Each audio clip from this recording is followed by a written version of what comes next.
ছাত্রছাত্রীরা তোমরা কেমন আছো? আজকে হঠাৎ আমার কণ্ঠ থেকে বাংলা বেরাচ্ছে, এটা নিয়ে তোমরা ভাববে হয়তো। আমি দেখো, আমার চ্যানেলের বিশেষত্ব হচ্ছে আমি কখনো বাংলাতে ভিডিও করি, কখনো হিন্দিতে ভিডিও করি, কখনো ইংলিশে ভিডিও করি, যাতে সব ভাষার কাছে পৌঁছে যেতে পারে। তো এই জন্য আমার চ্যানেলের বিশেষত্বটা এটাই। তো এর ক্ষেত্রে নামকরণটা চ্যানেলের অতটা ম্যাটার করে না। তাই বাংলাতেও আমি কখনো অঙ্ক করি, কখনো হিন্দিতে অঙ্ক করি, কখনো ইংলিশে অঙ্ক করি, কখনো কেমিস্ট্রি বোঝাই, কখনো ফিজিক্স বোঝাই, এই ধরনের চলতে থাকে। তো যাতে হলো প্রত্যেকটা স্টুডেন্টের বিভিন্ন রকম সমস্যা সায়েন্সের ব্যাপারে সেগুলো সলভ হয়, সেটা আমি সর্বোপরি চেষ্টা করে থাকি। আজকে আমার ভিডিওটা অঙ্কের ওপর, যেটা হলো গণিত প্রকাশ থেকে। হয়তো বা বলবে এটা স্যার হিন্দিতে কেন করলেন না, অনেকে কমেন্ট করতে পারে। কিন্তু হলো হিন্দি আর বাংলা, আমি বাংলাটাকেও আমি বুঝিয়ে বুঝিয়ে করালে আমি আশা করি যে তোমরা হিন্দিতেও সেটাকে বুঝতে পারবে। কিছু কিছু ইংলিশ টার্মও এর মধ্যে আমি হয়তো ইউজ করতে পারি। আজকে আমি চতুর্থ অধ্যায় মাধ্যমিক গণিত প্রকাশের যেটা আয়তঘন আর ঘনকের অঙ্ক ছিল, সেখানে প্রথম পার্ট এবং সেকেন্ড পার্টে কিছুটা অঙ্ক, অর্থাৎ প্রথম পেজের যে অঙ্কগুলো আমি এমনি মোবাইল থেকে তোলা ভিডিও দিয়ে পাঠিয়ে দিয়েছি। এবার সরাসরি ভিডিও করব, যেটা হচ্ছে বোর্ডের মাধ্যমে তোমাদের অঙ্ক করে শেখাবো। তার জন্য লাগবে আমার কাছে এই গণিত প্রকাশের অঙ্ক বইটা,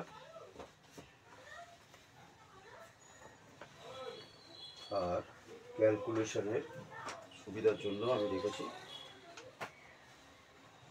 একটা ক্যালকুলেটর, যাতে তাড়াতাড়ি অঙ্কগুলো করে দেওয়া যায়।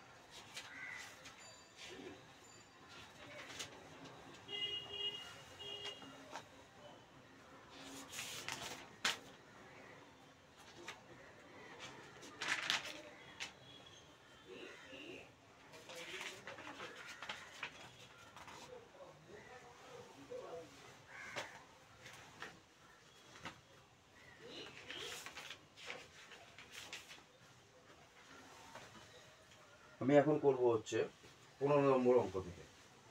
15 নম্বর হচ্ছে ঘনকাকৃতি একটি সম্পূর্ণ জলপূর্ণ চৌবাচ্চা থেকে সমান মাপের, না 15 নম্বর অঙ্কটা আমি এতে করে দিয়েছি অলরেডি। তারপরে 16 নম্বর অঙ্কটা বলছে, দেখো 16 নম্বর অঙ্ক থেকে আমি করছি। আর 16 নম্বর অঙ্কতে বলেছে এক গ্রোস দেশলাই বাক্সের একটি প্যাকেটের দৈর্ঘ্য প্রস্থ উচ্চতা দেওয়া আছে।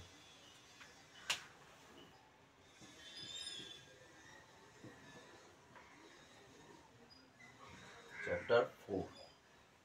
এক গ্রোস প্রথমে আমাদের জানতে হবে 16 নম্বর অঙ্কেতে এক গ্রোস মানে হচ্ছে 12 ডজন।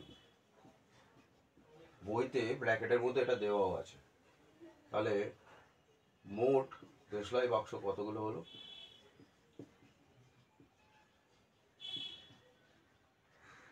12 ডজন, মানে 1 ডজন মানে আমরা জানি 12টা।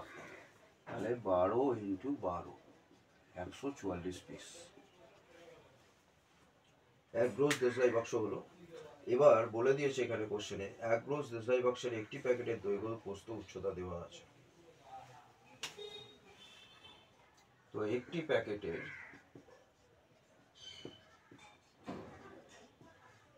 আয়তন, দৈর্ঘ্য প্রস্থ উচ্চতা দেওয়া থাকলে, এর আগের ভিডিওতে আমি বলেছিলাম যে আয়তন বের করলে এটা হলো আয়তঘনের আয়তন বের করার ফর্মুলা হলো দৈর্ঘ্য গুণ প্রস্থ ইন্টু উচ্চতা। তবে দেখে নিচ্ছি আমি কত আছে দৈর্ঘ্য, 2.8 ইন্টু প্রস্থ হচ্ছে 1.5 ইন্টু 0.9। সবকটা একই ইউনিটে আছে কিনা তোমরা বারবার লক্ষ্য করবে। 2.8, 1.5 আর 0.9। আমি এবার এটাকে ক্যালকুলেটরের মাধ্যমে তাড়াতাড়ি সলভ করার চেষ্টা করব।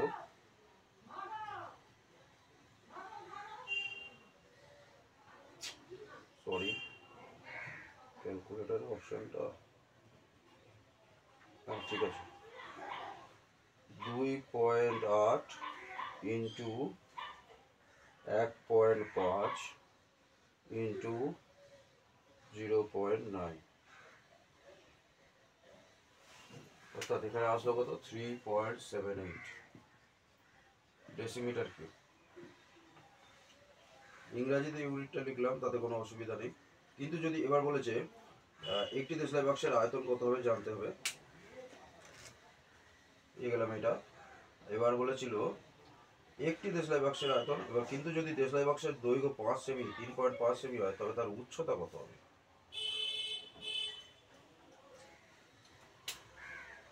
এখন দেশলাই বাক্সের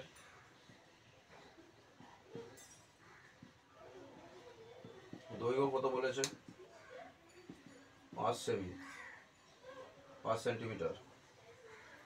প্রস্থ বলে দিয়েছে 3.5 সেন্টিমিটার। উচ্চতা কত হবে জানতে চাইছি। জানি না, তাহলে এটাকে আমরা এক্স ধরতে পারি।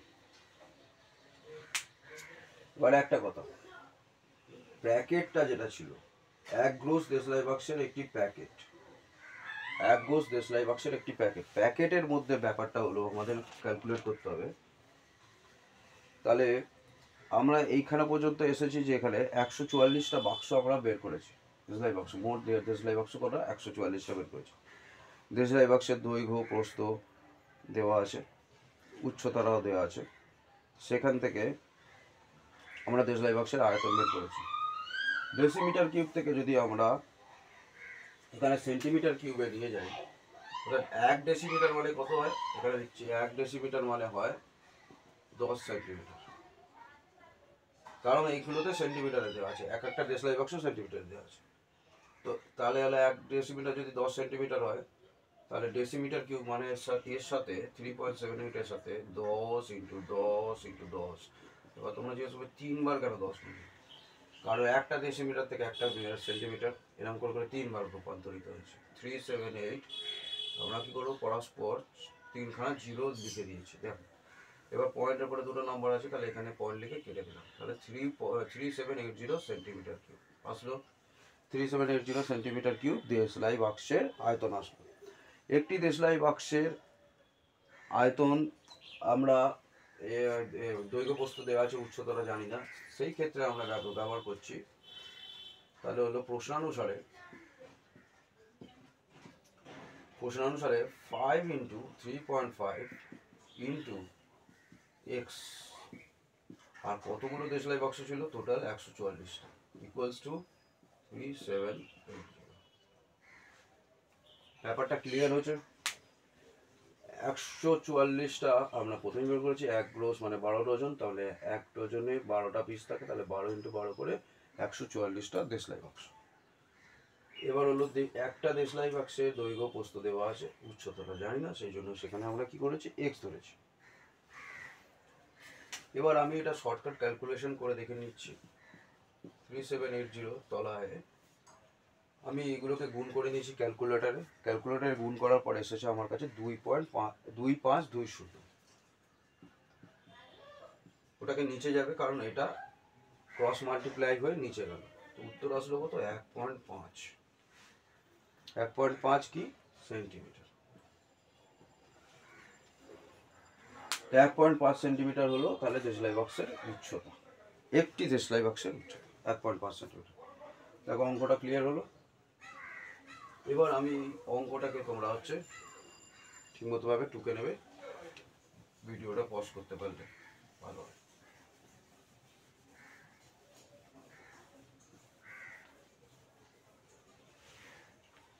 এরপরে 17 নম্বর অঙ্কটা দেওয়া আছে।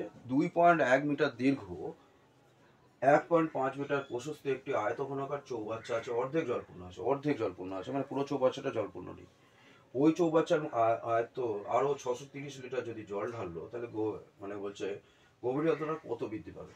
তাহলে প্রথমে ধরো এরকম একটা চৌবাচ্চা আছে, তাহলে অর্ধেক জলপূর্ণ আছে, যদি আবার 630 লিটার জল ঢালা হবে, তাহলে কতটা আয়তন বৃদ্ধি পাবে। তাই এই উচ্চতাটা আমাদের বের করতে হবে। তো এক্ষেত্রে সোজা ক্যালকুলেশন হলো, একদম সোজা অঙ্কটাকে যদি একবারে শর্টকাটে তোমরা করতে পারো, তাহলে 2.1 মিটার দীর্ঘ দেওয়া ছিল, 1.5 মিটার প্রস্থ দেওয়া ছিল, উচ্চতাটা জানি, মানে এই যে উঁচুটা কতটা উঠছে সেটাই বের করতে হবে, ইকুয়ালস টু 630 মিটার। এটা যদি তোমরা সলভ করবে, এক্সের ভ্যালু বের করবে, ইজিলি অ্যান্সারটা এসে যাবে। তাহলে এবার আমি 18 নম্বর অঙ্কটাতে আবার একটুখানি বোঝাচ্ছি। আর আমি পৌঁছার আগে, গ্রামের আয়তকার মাঠের দৈর্ঘ্য প্রস্থ দেওয়া আছে। ওই মাঠের ভিতরে 4টি কোণে পিলার বসানোর জন্য 4 মিটার দৈর্ঘ্য বিশিষ্ট 4টি ঘনকাকৃতি গর্ত আছে। আগে আমি এই অঙ্কটাতে আঁকছি। দেখো এরকম একটা হচ্ছে আয়তকার হচ্ছে, ধরো একটা জায়গা, দেখবে জায়গাতে প্রত্যেক জায়গায় একটা বাড়ি বানাবার জন্য সেই পিলার তৈরি করার জন্য আগে গাড্ডা খোঁড়া হয়। সেই গাড্ডাটা যে খোঁড়া হয়, মানে গর্ত খোঁড়া হয়, সেই গর্ত থেকে মাটিগুলো বের করা হয়। এখানে অঙ্কটা সেই রূপেই আছে। তাহলে 4টি করে 4টি বর্গাকার গর্ত আছে, এরকম ধরনের দেখতে। এবার বর্গাকার গর্তগুলি, কত নম্বর অঙ্ক ছিল? 18 নম্বর অঙ্ক। তো 4টি করে 4টি বর্গাকার গর্ত, তাহলে একটা বর্গক্ষেত্রকে 4 মিটার 4 মিটার তাহলে হচ্ছে এর ক্ষেত্রফল কত আসবে দাঁড়াবে? বুঝে নাও অঙ্কটা, নিজেরা করতে পারবে। তাহলে কত হলো? 4 × 4 কত আস দাঁড়ালো? 16 বর্গ মিটার। বা এটাও লিখতে পারি মিটার স্কোয়ার, 16 বর্গ মিটার আসবে। এবার 4টে বর্গাকার এরকম গর্ত আছে, তাহলে হলো টোটাল হবে, টোটাল কালে কত দাঁড়াচ্ছে? 4 × 16, 64 বর্গ মিটার, মানে 64 মিটার স্কোয়ার। এবার আয়তকার এই জমিটার ক্ষেত্রফল কত ছিল? এর ছিল দৈর্ঘ্য ছিল কত, লেন্থ ছিল কত 20, আর ব্রেড ছিল কত 15। তাহলে এর হলো কত হলো? 15 দুগুণে 30, মানে 300 মিটার স্কোয়ার ছিল। তো 300 মিটার স্কোয়ার থেকে তো 4টে কোণে 4টে বর্গাকার গর্ত তো বাদ হয়ে যাবে। তাহলে হলো বাকি জায়গাটা কত হলো? 300 - 64 কত হবে? 4 কত হবে? 10, 6 হলো 6 × 7, 3, প্রায় 236 মিটার স্কোয়ার বাকি রইল। 236 মিটার স্কোয়ার জায়গাটা বাকি রইল। এবার বলেছে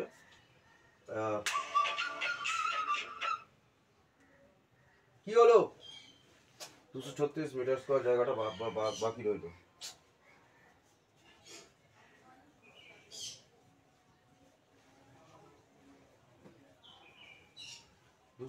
মিটার স্কোয়ার জায়গাটা বাকি রইল। এরপরে হলো গর্ত কেটে অপসারিত মাটি অবশিষ্ট জমিতে ছড়িয়ে দেওয়া হলো। মাঠের তলের উচ্চতা কত বাড়বে? তো এবার হলো গর্ত কেটে গর্ত থেকে যে মাটিটা উঠছে তারও একটা দৈর্ঘ্য থাকবে। তাহলে হচ্ছে সেই ক্ষেত্রে তখন হলো তার ঘনফল বেরোবে। এই গর্তগুলোর ঘনফল কিরকম ভাবে বেরোলো? ঘনফল 4 × 4 × 4, 64 এসে গেল। 64 কি হবে? Metre cube. যখন 64 মিটার কিউব এলো, তা 4টে বর্গাকার গর্তের ক্ষেত্রে কি হবে? 4 × আমি 64 করে দেবো, 16 6 হাতে 24 একে 25, 256 মিটার কিউব। এই যে 256 মিটার কিউবটা এলো, আর এখানে আমার বাকি আছে কতটা ক্ষেত্রফল? 236। মানে এই যে বর্গাকার গর্তগুলো বাদ দিলে এই মাঝখানে যে যোগ চিহ্নের মতো হচ্ছে, ওটা 236। এই 236 থেকে আমাদের মাটি ফেললে কিছুটা উঁচুতে উঠবে, উঁচুতে উঠবে, যে সেই ক্ষেত্রে আমরা কি করব? সেই 236কে কতটা উঠবে আমরা ইন্টু এক্স ধরে নেবো, উচ্চতাটা হচ্ছে ইকুয়াল টু 256 হবে। এবার এই অঙ্কটাকে আমরা এইভাবে ক্যালকুলেট করব, 256/236। তোমাদের একটা খেয়াল রাখতে হবে অঙ্কের ক্ষেত্রে, বিষয় ডেসিমিটার, মিটার, সেন্টিমিটার, এই যে অঙ্কগুলো, ইউনিটগুলো, এককগুলো দেওয়া হচ্ছে, এইগুলো যেন সব একইতেই থাকে, নইলে অঙ্কের ক্ষেত্রে দেখবে উত্তর করতে ভুল হয়ে যাবে। তাহলে এইটাকে এবার কাটাকুটি তোমরা করবে, উত্তরটা পেয়ে যাবে। তো 200 কত বললাম? অঙ্কটা দেখে নিয়েছো ঠিক করে? আচ্ছা ঠিক আছে, আমি কাটাকুটিটা করে দেখাচ্ছি। 2 1 কে 2, 2 1 কে 2, 8 2 16, 2 1 কে 2, 2 2 4, 2 2 2 4, 8 2 16, 5 2 10, 4 2 8, 6 2 12, 4 2 8। আর এটা হলো কাটলে কত হবে? 27 2 54, 32 2 64, 16 2 32। এটাতে আর কাটবে না, 32/27 আসলো।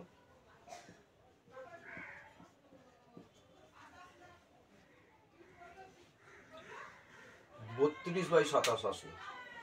আচ্ছা, আমরা এইখানে এই ক্ষেত্রে কি বের করেছিলাম? 300/236 ছিল। ক্যালকুলেশনের এইখানটা আমি আরেকবার করে দেখাচ্ছি। 236 ডাইরেক্ট ক্যালকুলেশন করলে কত আসবে দেখছি। 256 ডিভাইডেড বাই 236, 1.08। তো বইতে এবার উত্তর তো হয়তো একটা পূর্ণ সংখ্যা দেওয়া আছে, 256/236, ডাইরেক্ট ভাগ করো, 236 2 20/236 আসবে, 10 দুগুণে 20, 2 1 2, 2 1 2, 8 দুগুণে 16, 5 দুগুণে 10, 5 দুগুণে 10, 10 দুগুণে 18। তাহলে উত্তরটা আসবে 1.5/59। একদম একটা বাজে একটা টাইপের অ্যান্সার আসলো। উত্তরটা এখানে লিখে দিচ্ছি যদি তোমরা নিচে দেখতে সুবিধা হয়, 1.5/59 মিটার। এই যে উত্তরটা আসলো, পূর্ণ সংখ্যা আসলো, কখনো আমরা হচ্ছে ঘর বাড়ি বানাতে গেলে পূর্ণ সংখ্যা করি না, পয়েন্টে অ্যান্সারটাকে বের করে নিই। ঠিক আছে, এবার হলো আমরা আসবো 19 নম্বর অঙ্কটা। 48 মিটার লম্বা, 31.5 মিটার চওড়া এক খণ্ড নিচু জমিকে 6.5 ডেসিমিটার উঁচু করার জন্য ঠিক করা হয়েছে। পাশে 27 মিটার লম্বা, 18.2 মিটার চওড়া একটি জমি গর্ত করে মাটি তোলা হবে। এখানে বলে দিচ্ছে, মানে একটা জমিকে গর্ত করে তার যে মাটিটা তোলা হবে সেটা একটা জমিকে আবার উঁচু করবে। তা যে জমিটাকে খুঁড়ে মাটি তোলা হবে তার কিন্তু উচ্চতাটা দেওয়া নেই, অর্থাৎ সেখানে সেই ক্ষেত্রে আমাদের উচ্চতার জায়গায় এক্সটাকে ধরতে হবে।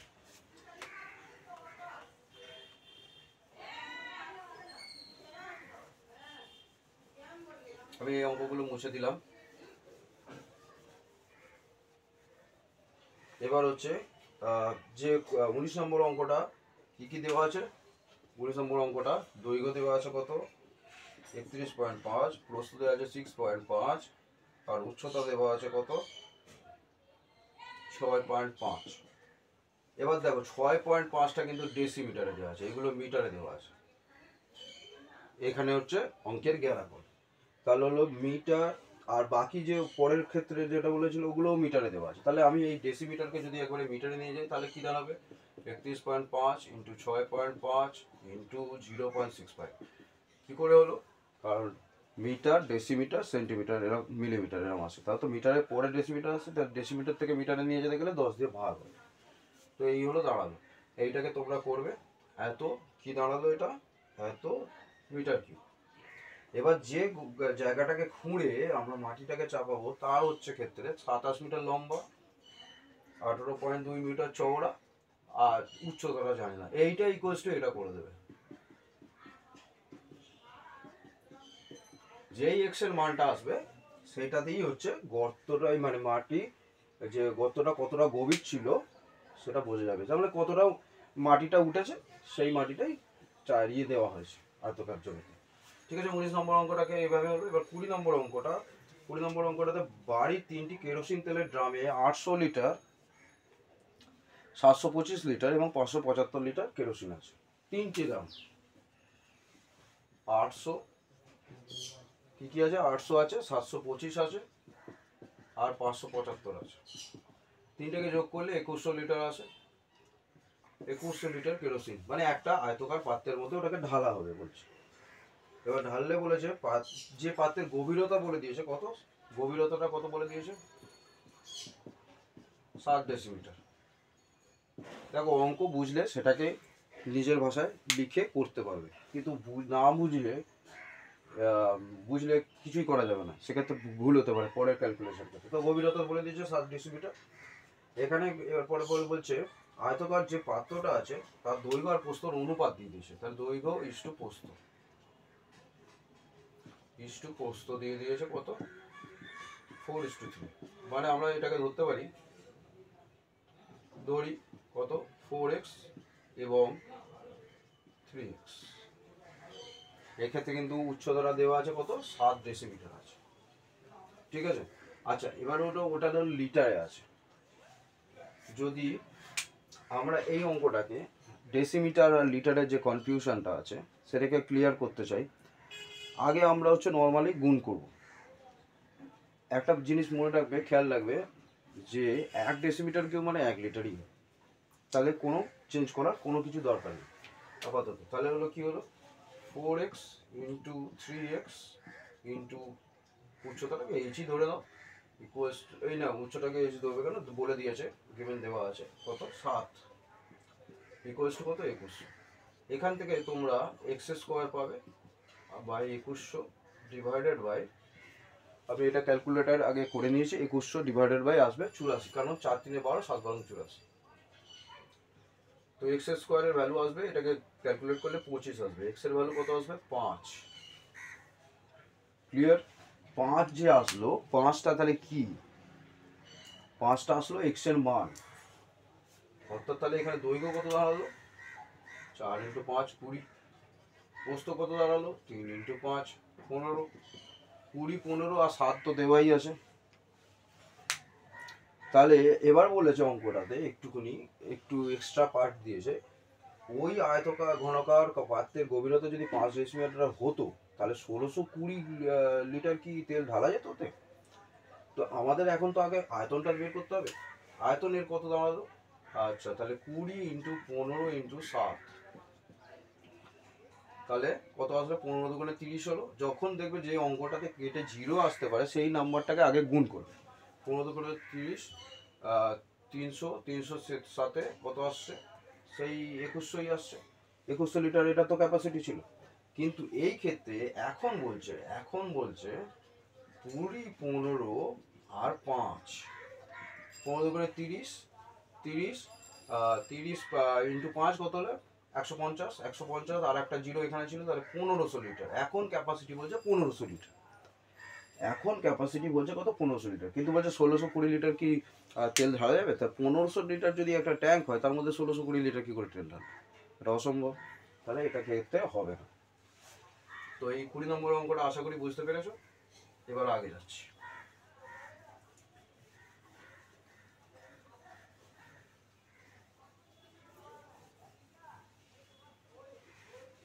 কুড়ির পরে 21 নম্বর অঙ্কটা তো বলছে আমাদের 3 তলা ফ্ল্যাটের 3টি পরিবারের দৈনিক চাহিদা যথাক্রমে 1200 লিটার, 1050 লিটার এবং 950 লিটার। এই চাহিদা মেটানোর পরে চাহিদা 25% জল মজুদ থাকে। মানে হলো চাহিদাগুলো মেটানো, আমাদের যেগুলো দিয়েছিল 3টে ফ্ল্যাটের আছে, চাহিদাগুলো মেটানোর পরেও 25% জল মজুদ থাকে। এই জন্য আর একটা ট্যাঙ্ক বসানো হবে। সেই ট্যাঙ্কের দৈর্ঘ্য প্রস্থ দেওয়া আছে। তো সেই ট্যাঙ্কের ক্ষেত্রে দৈর্ঘ্য প্রস্থ দেওয়া আছে, ট্যাঙ্কের গভীরতা দেওয়া নেই। এর মধ্যে সোজা উত্তর হয়ে গেল, তাহলে উচ্চতাটা দেওয়া নেই। অর্থাৎ আমরা হলো প্রত্যেকটা ট্যাঙ্কটাকে আগে যোগ করবো, যেরকম কেরোসিন তেলের অঙ্কটার মতো করলাম। তো প্রত্যেকটা ট্যাঙ্কে যোগ করলে কত আসছে? 1200 প্লাস 1050 প্লাস 950 যোগ করলে আসছে কত দাঁড়াচ্ছে? 3200। তো 3200 লিটারের কত পার্সেন্ট মজুদ রাখতে হবে? 25%। মানে 25/100। পার্সেন্ট হলে নিচে 100 হয়। এটাকে কাটলে কত দাঁড়ালো? 32 × 25 কত দাঁড়াবে? 800 লিটার।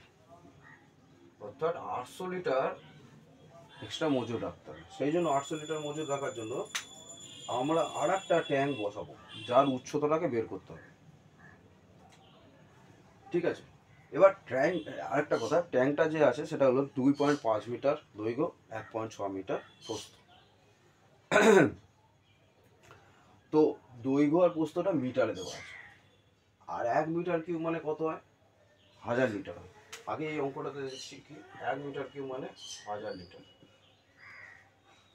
তাহলে মিটারের মধ্যে যদি এটাকে কনভার্ট করে দিই 800 টাকা, তাহলে আমি আরেকবার দেখাচ্ছি। তাহলে হলো দৈর্ঘ্য আছে 2.5 ইন্টু 1.6 ইন্টু জানি না উচ্চতারা কত, এইচ 800 বাই যদি 1000 করে দিই, তার মানে এটা আমি বুঝতে পারলাম এটা মিটার কিউবতে এসে গেল। এবার ক্যালকুলেট করবে, এইচ এর মান এসে যাবে। এইচ এর মান এখানে উত্তরে হবে হচ্ছে কতটা হতে পারে? 0.8 আসবে। এইখানটার ক্ষেত্রে কত আসলো? 0.8, কারণ দুটো জিরো কাটলো এখান থেকে, 0.8 আসলো। তারপরে 2.5 ইন্টু 1.6 ইন্টু এইচ করবে, মানে আমি এখানটা করে দিচ্ছি অলরেডি। 1.6 ইন্টু এইচ 0.8 আসবে। এবার ক্যালকুলেট করে এইচ এর মানটা তোমরা বেরিয়ে যাবে। ক্লিয়ার? এবার নেক্সট অঙ্কটার জন্য আমি কত নম্বর এখন করলাম অঙ্কটা? 21 নম্বর। এবার 22 নম্বর।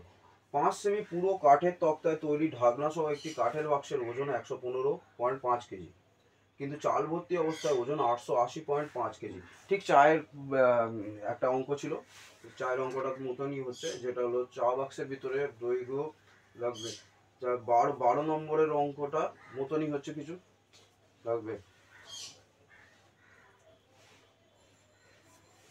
তাহলে হচ্ছে এবার হলো আমি হচ্ছে 22 নম্বর অঙ্কটাকে করব।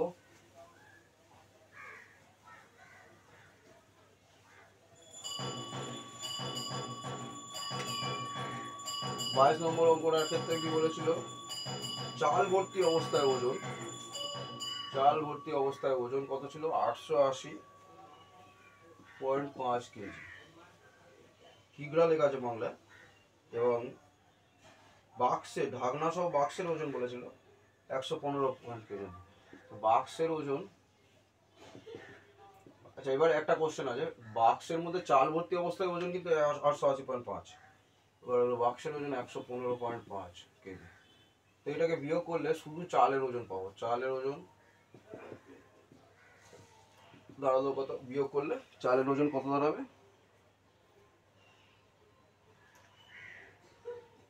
তোমরা তো বিয়োগটা করে নিতে পারো অবশ্যই। চালের ওজন দাঁড়াবে 765 কেজি, 765 কেজি চালের ওজন দাঁড়ালো। এবার কি হলো, এই ক্ষেত্রে বলেছিল 1 ঘন ডেসিমিটার, অঙ্কটাতে বলে দিয়েছিল 1 ঘন ডেসিমিটার চালের ওজন 1.5 কেজি। ভালো করে দেখো, এখানে কিন্তু একটা ফিজিক্সের অঙ্ক লুকিয়ে আছে। 1 ঘন ডেসিমিটার মানে 1.5 কেজি। আমরা যে ঘনত্বের অঙ্ক যখন করি, মানে ডেনসিটি যাকে বলে ইংরেজিতে, ঘনত্ব মানে কি হয়, ভর বাই আয়তন, ফিজিক্স চলে এলো দেখো এবার। তাহলে হচ্ছে এই ক্ষেত্রে এইটাকে তো আমরা এরকম ভাবে লিখতে পারি, 1.5 কেজি পার ঘন ডেসিমিটার। আর ঘনত্বের এমনি কি হতো, ইউনিট কি হতো, কেজি পার মিটার কিউব হতো, কেজি পার ডেসিমিটার কিউব হতো, গ্রাম পার সেন্টিমিটার কিউব হতো। তাহলে তো এই ক্ষেত্রে তো তাই দাঁড়াচ্ছে, তো ঘনত্ব দ্বারা দেওয়া আছে, তো ঘনত্ব জায়গায় 1.5 বসিয়ে দিল। দেখে নাও এবার কি বলেছিল, আয়তন বের করতে, আর ভর কত বলে দিয়েছিল 765, আয়তনটা জানি না। দেখো ফিজিক্সও তোমাদের করিয়ে দিচ্ছে এখানে অঙ্কের মাধ্যমে, আয়তন হলো 765/1.5। এটাকে ভাগ করবে কত দাঁড়াবে, 765/1.5, 510 ঘন সেন্টিমিটার, ঘন ডেসিমিটার, সরি 510 ঘন ডেসিমিটার এলো। 510 ঘন ডেসিমিটার কি হলো, বাক্সের আয়তনটা আসলো। বাক্সটির ভেতরের দিকের উচ্চতা এবার ক্ষেত্রে আমাকে বের করতে বলেছে, তার জন্য এবার আমি অঙ্কটা আবার পড়ছি। বাক্সটি ভিতরের দিকে দৈর্ঘ্য প্রস্থ, দৈর্ঘ্য হচ্ছে 12 ডেসিমিটার, প্রস্থ দেওয়া আছে 8.5 ডেসিমিটার, চালের ওজন হলো, ওটা তো বলে দিয়েছিলাম একটু আগে। বাক্সটির ভেতরে উচ্চতা কত হবে হিসাব করি। 510 যে ঘন ডেসিমিটার হলো, তাহলে বাক্সের ভিতরের আয়তনটাই হলো। সেই ক্ষেত্রে আমরা কি করব, এবার সোজা ঠিক আগের অঙ্করই মতো 12 কি ছিল, এখানে 12 ডেসিমিটার দৈর্ঘ্য ছিল, প্রস্থ ছিল 8.5, ইন্টু এক্স ধরবো, ইকুয়ালস টু কি লিখে দেবো, 510। ঠিক আছে, এখান থেকে আমরা এক্স এর ভ্যালু কত পেলাম সেটাকে ক্যালকুলেট করব। ঠিক ওইভাবে আগে এই দুটোকে গুণ করবো, তারপর তাহলে নিয়ে যাবো, ভাগ করে নেবো। তাহলে এক্স এর ভ্যালু আমরা কত পেলাম, 5 ডেসিমিটার। এক্স এর ভ্যালু কত দাঁড়ালো, 5 ডেসিমিটার। এই যে 5 ডেসিমিটার দাঁড়ালো, এবার আমরা হচ্ছে ট্যাঙ্কটা দৈর্ঘ্য প্রস্থ উচ্চতা বের করে নেবো। এবার দেখো অঙ্কটার প্রথম ক্ষেত্রেই বলেছিল 5 সেন্টিমিটার পুরু পাত দেওয়া আছে, 5 সেন্টিমিটার পুরু পাত আছে। তাহলে এর ক্ষেত্রে আমি এই জায়গাটা একটু মুছছি, কারণ করার জায়গা নইলে হবে না, ছোট বোর্ড আছে, তোমরা অবশ্যই বুঝতে পারছো। তাহলে কি বলেছিল, 5 সেন্টিমিটার পুরু, পুরু কত ছিল পাতটা, 5 সেন্টিমিটার, তাকে ডেসিমিটারে নিয়ে যেতে গেলে 5/10, তাহলে 0.5। এবার তাহলে দৈর্ঘ্য কত দাঁড়ালো, দৈর্ঘ্য আগে আমাদের কি কি ছিল, 12 ছিল, এখন এক্স এর মান কত দাঁড়ালো, এখন এক্স এর মান এসেছিল এই মানে এইচ এসেছিল 5 ডেসিমিটার, তাহলে 12 প্লাস 0.5 ইন্টু 2 করবো, মানে 1 আসবে, 12 প্লাস 1 13 ডেসিমিটার। দেখো 13 ডেসিমিটারটা বুঝতে পারলে। এবার যদি না বুঝতে পারো আমি বলছি, 5 সেন্টিমিটার পুরো পাচ্ছিল, 5 সেন্টিমিটার মানে 0.5। তো দৈর্ঘ্যের দিক দিয়ে বরাবর, যদি দৈর্ঘ্যের দিক দিয়ে বরাবর ধরি আমরা, তাহলে এরম ধরো, এইদিকেও চওড়াটা কত 5, এদিকেও চওড়াটা কত 5, তাহলে ওইটাকে ধরে টোটালটা দৈর্ঘ্য বেরাচ্ছে, মানে এইখান থেকে নিয়ে এইখানের দৈর্ঘ্য। আগে এই ভেতরটার দৈর্ঘ্য ছিল কত 12, এখন দৈর্ঘ্য দাঁড়ালো কত 13। এই যে দুদিকে দুটো পাত থেকে ধরে নিলাম। আচ্ছা, এই ক্ষেত্রে অঙ্কটা এবার হলো, এবার প্রস্থ দাঁড়ালো তাহলে কত, প্রস্থ আমাদের আগে কত ছিল 8.5 ছিল, তাহলে 8.5 প্লাস 1 ধরে নাও, এইখানটাই একবারই করে নিয়েছি, তাহলে 9.5 ডেসিমিটার। উচ্চতা কত দাঁড়ালো, উচ্চতা আমরা এক্ষুনি বের করেছিলাম একটু আগেই, ভিডিওটাকে পজ করে দেখে নিতে পারো। তো উচ্চতা বেরিয়েছিল কত 5, 5 প্লাস 1 6 ডেসিমিটার, 6 ডেসিমিটার দাঁড়ালো। এবার ঢাকনা সহ ক্ষেত্রফল বের করতে হবে। তাহলে ঢাকনা সহ ক্ষেত্রফল মানে হলো আয়তঘনের সমগ্র দলের ক্ষেত্রফল। ফর্মুলা কি ছিল, 2 into L B plus BH plus L H. এর একদম সোজা কথা, দৈর্ঘ্য ইন্টু প্রস্থ, প্রস্থ ইন্টু উচ্চতা, দৈর্ঘ্য ইন্টু উচ্চতা। যদি তোমরা ভুলেও যাও কখনো রিপিট করবে না, দৈর্ঘ্যর সাথে প্রস্থকে একবার গুণ করবে, প্রস্থর সাথে একবার উচ্চতাকে গুণ করবে, উচ্চতার সাথে একবার দৈর্ঘ্যকে গুণ করবে, রিপিট করবে না কারোর সাথে। মানে দৈর্ঘ্য ইন্টু প্রস্থ করলে আবার আবার কি করলে, আবার দৈর্ঘ্য ইন্টু প্রস্থ করার পরে তুমি ভুলে গিয়ে করে দিলে প্রস্থ ইন্টু উচ্চতা, ওটা ঠিক আছে, প্রস্থ ইন্টু উচ্চতা, আবার তুমি দৈর্ঘ্য ইন্টু প্রস্থ করে দিলে, সেটা নয়। কিন্তু একবার দৈর্ঘ্যের সাথে প্রস্থ হবে, একবার দৈর্ঘ্যের সাথে উচ্চতা হবে, আবার একবার প্রস্থর সাথে উচ্চতা হবে, এভাবে গুণ করে সবকটাকে যোগ করে দেবে। তাহলে এইখানের ভ্যালুগুলো এইগুলোই বসাবে, দৈর্ঘ্যের জায়গায় 13, প্রস্থর জায়গায় 9.5। তো লাস্টে তোমাদের উত্তরটা আসবে যেটা, সেটা আমি এত বড় এখন ক্যালকুলেশন এখানে দেখাচ্ছি না, 517 বর্গমিটার। এবার বলেছে ওই বাক্সটাকে রং আবার করতে হবে। এখানে আবার একটু এক্সট্রা কোশ্চেন দিয়েছে, রং করতে খরচা প্রতি বর্গমিটারে 1.5 টাকা। তাহলে হলো টোটাল খরচা কত, টোটাল খরচা হবে, টোটাল কস্ট মানে টোটাল খরচা হবে 517 ইন্টু 1.5 টাকা হিসাবে। এটা গুণ করলে যেটা দাঁড়াবে সেটাই হলো টোটাল খরচা, 775.50 টাকা। ঠিক আছে, আশা করি বুঝতে পেরেছো। এবার লাস্ট 23 নম্বর যে বড় অঙ্কটা, সেটাকে আমরা করব। এই ভিডিওটাকে পজ করে তোমরা টুকে নেবে।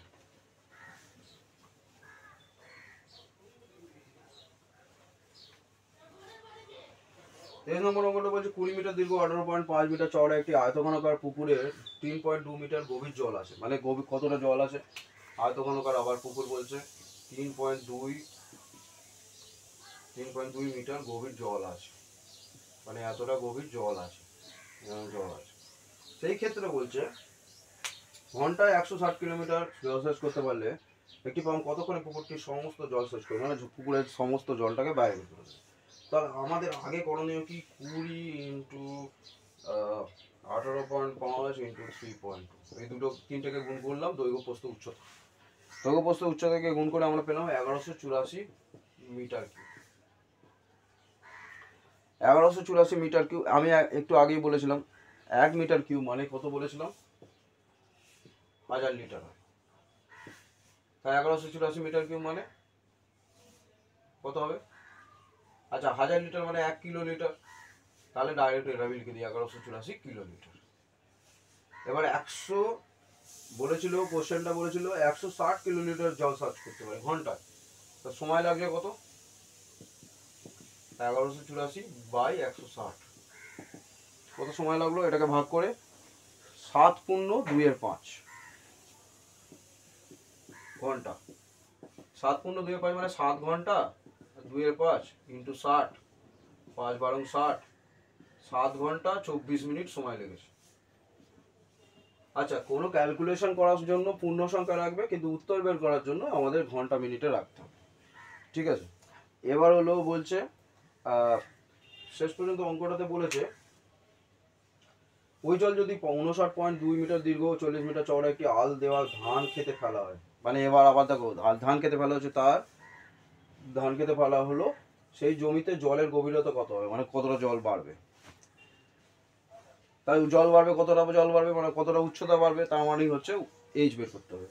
সোজা কথা তাহলে হলো কি, 59.2 ইন্টু 40 ইন্টু এইচ ধরে নাও, ইকুয়ালস টু আমরা কত লিখবো, ওই 1184 লিখবো। লাস্টে এইচ কত দাঁড়াবে, এইচ এর উত্তর হচ্ছে 0.5 মিটার।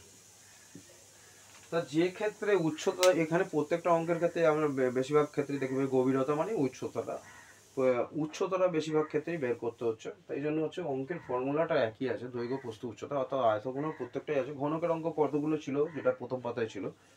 আশা করি তোমরা ভিডিওগুলো বুঝতে পেরেছো। আমি ফার্স্ট পার্ট, সেকেন্ড পার্ট এবং এই থার্ড পার্ট করে পুরো আজকে আয়তঘন চ্যাপ্টারটাকে শেষ করলাম। তোমরা ভিডিওটা দেখো। আরও যদি কোনো অঙ্কের কোশ্চেন থাকে, ভৌতবিজ্ঞানের কোশ্চেন থাকে, জীবন বিজ্ঞানের কোশ্চেন থাকে, তো অবশ্যই কমেন্ট করো, ভালো লাগবে।